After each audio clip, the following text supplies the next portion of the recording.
बड़ी खबर इस वक्त की, शरद पवार चुनाव नहीं लड़ेंगे। जी हां, ये जानकारी इस वक्त की मिल रही है एनसीपी के अध्यक्ष शरद पवार को लेकर। ये बड़ी खबर, बड़ी जानकारी, लोकसभा चुनाव वो नहीं लड़ेंगे, ये जानकारी इस वक्त मिल रही है। और इस पर और जानकारी लेते हैं, क्या कुछ खबर है, हम सीधे रुक करते हैं। हमारे साथ जुड़ चुके हैं विकास शर्मा। विकास, क्या जानकारी मिल रही है? एनसीपी अध्यक्ष शरद पवार लोकसभा चुनाव नहीं लड़ेंगे। बिल्कुल विकास, मैं लौटूंगी आपके पास। दिनेश शर्मा हमारे साथ जुड़ चुके हैं। दिनेश, क्या कुछ जानकारी मिल पा रही है एनसीपी अध्यक्ष को लेकर कि लोकसभा चुनाव वो नहीं लड़ने जा रहे हैं?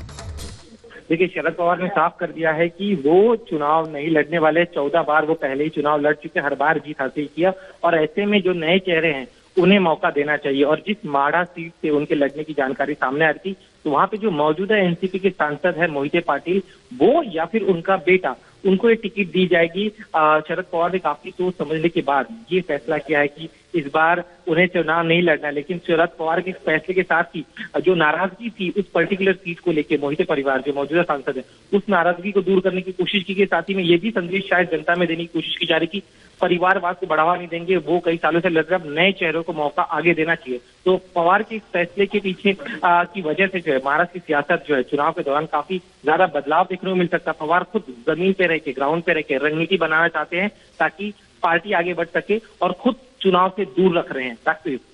बिल्कुल, बहुत बहुत शुक्रिया दिनेश आपका। सीधे चलते हैं, विकास शर्मा मेरे साथ जुड़ चुके हैं। विकास, जो जानकारी मिल रही है एनसीपी अध्यक्ष को लेकर कि शरद पवार लोकसभा चुनाव नहीं लड़ेंगे, लेकिन उनका जो पार्टिसिपेशन है, जो उनकी संलिप्तता है, वो लगातार रहेगी। चूंकि वो एक जमीन से जुड़े हुए नेता हैं और एनसीपी के अध्यक्ष, लिहाजा यहाँ पर चुनाव नहीं लड़ेंगे, लेकिन पार्टी के लिए, देश के लिए और इन चुनावों के मद्देनजर उनका पार्टिसिपेशन जो है, सक्रियता जो है, वो बराबर रहेगी।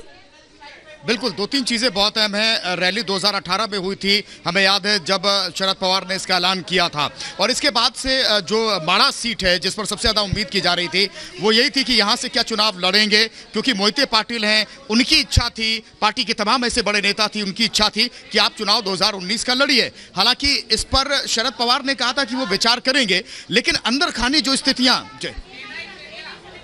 जी